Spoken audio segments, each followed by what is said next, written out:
ঠিক আছে বাবারা, আশা করি সবাই ভালো আছো। ইনবক্সে তোমাদের প্রচুর মেসেজ পেয়েছি যে ভাইয়া, ম্যাথ না বায়োলজি কোনটা দাগাবো এবং কেন দাগাবো। এইটা নিয়ে তোমাদের অনেক কনফিউশন। ভার্সিটিতে ঢাবিতেও এমন কোশ্চেন আসে যে ঢাকা ভার্সিটির যে সার্কুলার তোমরা হয়তো দেখে থাকো, কিন্তু তোমাদের মনে একটা প্রশ্ন আসে যে ম্যাথ না দাগাইলে কি হবে, বায়োলজি না দাগাইলে কি হবে। ঠিক আছে, তার জন্য ভিডিওটা আনছি। আমি জিৎ বিশ্বাস, তোমরা সবাই আমাকে চেনো, মেডিওলজির ইনস্ট্রাক্টর। ভার্সিটোলজিরও এখন তোমাদের কেমিস্ট্রির দায়িত্বে আছি। তো দেখো, তোমাকে একটু বলি, ঢাবির ক্ষেত্রে আমি তোমাকে ঢাবির কথাটাই বলি। এইখানে সায়েন্সের স্টুডেন্ট হিসেবে তোমার ফিজিক্স, কেমিস্ট্রি, বায়োলজি, ম্যাথ এইগুলো তো সাবজেক্ট থাকে, সাথে থাকে বাংলা, ইংলিশ। তুমি চিন্তা করো, ফিজিক্স এবং কেমিস্ট্রি এই দুইটা তোমার মাস্ট দাগাইতেই হবে। এমসিকিউ থাকে, রিটেন থাকে। এমসিকিউ এবং রিটেন দুইটাই কি তোমাকে আনসার করতে হয়। সো ফিজিক্স এবং কেমিস্ট্রি এটা তোমার জন্য ম্যান্ডেটরি, মাস্ট, তোমাকে দাগাইতেই হবে। ঠিক আছে। আর তোমার মধ্যে যেটা সমস্যা থাকে, বায়োলজি দাগাবো না ম্যাথ দাগাবো, না কোনটা দাগাইলে ইজি হয়, তাই না? এইখানে তোমাকে একটু কথা বলি যে তোমার যেটা মেন সাবজেক্ট সেটা কিন্তু দাগাইতে হয় ঢাবিতে।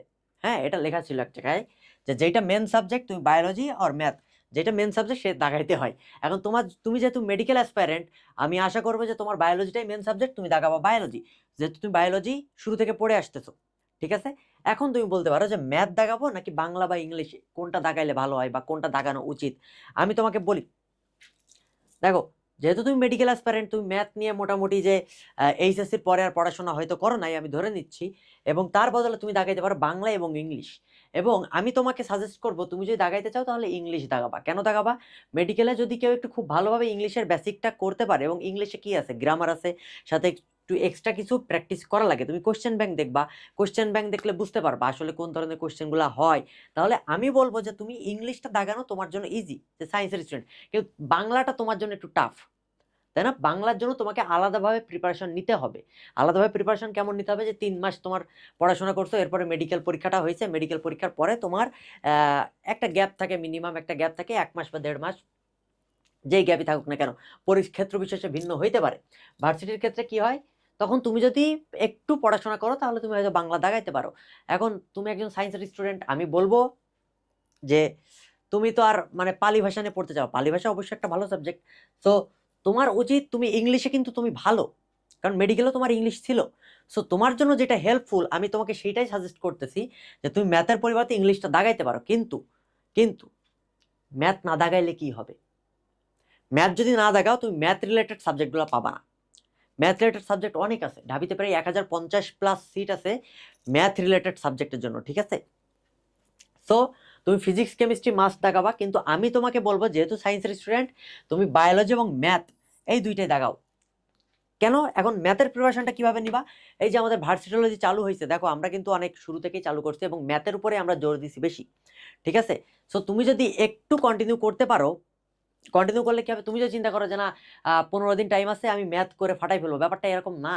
ম্যাথ করার জন্য তোমার ম্যাথ তুমি যেমন শিখতা এই ইন্টারমিডিয়েটে, তোমার বেসিক অনেক ভালো, আমি মেনে নিলাম তুমি সায়েন্সের স্টুডেন্ট, মেডিকেল কোচিং করছো, ঠিক আছে। কিন্তু ম্যাথে তোমার বেসিক অনেক ভালো, কিন্তু ব্যাপারটা এরকম না। তোমাকে দেখাইতে হবে কত দ্রুত তুমি একটা এমসিকিউ সলভ করতে পারো, কত দ্রুত একটা ম্যাথ তুমি সলভ করতে পারো। এর জন্য তোমার দরকার শর্ট ট্রিক্স, শর্টকাট দরকার। এই শর্টকাটটা তোমাকে জানতে হবে, যে একটা ম্যাথ কিভাবে সলভ করতে হয় দ্রুত। ঠিক আছে। তার জন্য তোমাকে মিনিমাম 1 মাস আগে থেকে প্রস্তুতি নেওয়া উচিত। ঠিক আছে। সো তার জন্য তো আমাদের কোর্স আছেই, সমস্যা নাই। কিন্তু তারপরেও আমি বলতেছি যে তুমি বায়োলজি না দেখাইলে বায়োলজি রিলেটেড সাবজেক্টগুলো পাবা না, ম্যাথ না দেখাইলে ম্যাথ রিলেটেড সাবজেক্টগুলো তুমি পাবা না।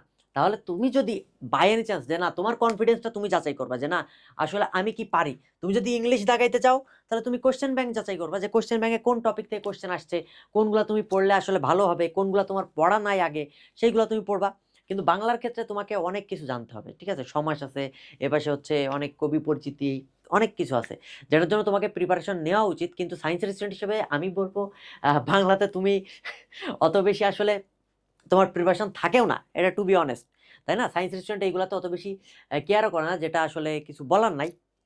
সেটা যাই হোক, কিন্তু তুমি কোশ্চেন ব্যাংক যাচাই করলে তুমি নিজের কনফিডেন্সটা বিল্ড আপ করতে পারবা, যে তোমার কোনটা দাগানো উচিত। আমি সাজেস্ট করব যে তুমি ফিজিক্স, কেমিস্ট্রি, ম্যাথ, বায়োলজি চারটায় দাগাও, তোমার ওই দিকে যাওয়ার দরকার নাই। ঠিক আছে। তুমি যেহেতু সায়েন্সের স্টুডেন্ট, তোমার এগুলা দাগানো উচিত। কথা ক্লিয়ার?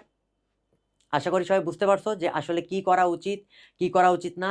আমি ভিডিওটা খুব একটা লেন্দি করলাম না, খুব দ্রুতই শেষ করে দিলাম। কারণ তুমি আসলে পড়বা কি, দেখো তোমার ফিজিক্সটা একটু ভালোভাবে পড়তে হবে, কারণ ঢাবিতে ম্যাক্সিমাম মানুষজন ফেল করে ফিজিক্স আর ইংলিশে। ফিজিক্স আর ইংলিশে মানুষজন ফেল করে। সো ফিজিক্স তোমার তো মেডিকেলের থিওরি রিলেটেড একটা বেসিক ভালো আছে, তুমি এখানে ম্যাথ প্র্যাকটিস করবা। আমরা ভার্সিটোলজিতে এই কাজটাই করব। কেমিস্ট্রি তুমি অলরেডি মেডিকেলের পড়াশোনা করছো, মেডিকেলের পড়াশোনা করলে মোটামুটি 50 to 55% কেমিস্ট্রি তৈরি কাভার হয়ে যায়। এরপরে বাকি যতটুকু ম্যাথ, রিয়াকশান, কিছু এক্সট্রা জিনিস থাকে সেটা আমরা ভার্সিটোলজিতে কাভার করব। বায়োলজি তুমি অলরেডি মেডিকেলের জন্য পড়েই আসছো, কিন্তু ম্যাথের জন্য তোমাকে একটু জোর দিতে হবে, এবং সেটার জন্য আমাদের ভার্সিটোলজি ম্যাথ আমরা একটু বেশি ক্লাস রাখছি। তুমি যদি আগে থেকে জাস্ট ক্লাসগুলো করো, এখন ক্লাসগুলো করো, তোমার কিচ্ছু করার দরকার নেই, তুমি জাস্ট ক্লাস করে যাও, তাহলে মেডিকেলের পরে তুমি নিশ্চয়ই বইটা খুললে, কোশ্চেন ব্যাংক খুললে, প্রিপারেশন বুক খুললে দেখতে পারবা যে না আমি তো ক্লাসটা করছি, আমার মোটামুটি একটা নলেজ আছে, এটা এইভাবে সলভ করতে হয়। ঠিক আছে, জাস্ট একটা ধারণা থাকলো, এইটা হচ্ছে ব্যাপার। কিন্তু ম্যাথের প্রিপারেশনটা নিয়ে রাখা বেটার। ঠিক আছে বাবারা, আশা করি সবাই বুঝতে পেরেছো। এই পর্যন্তই।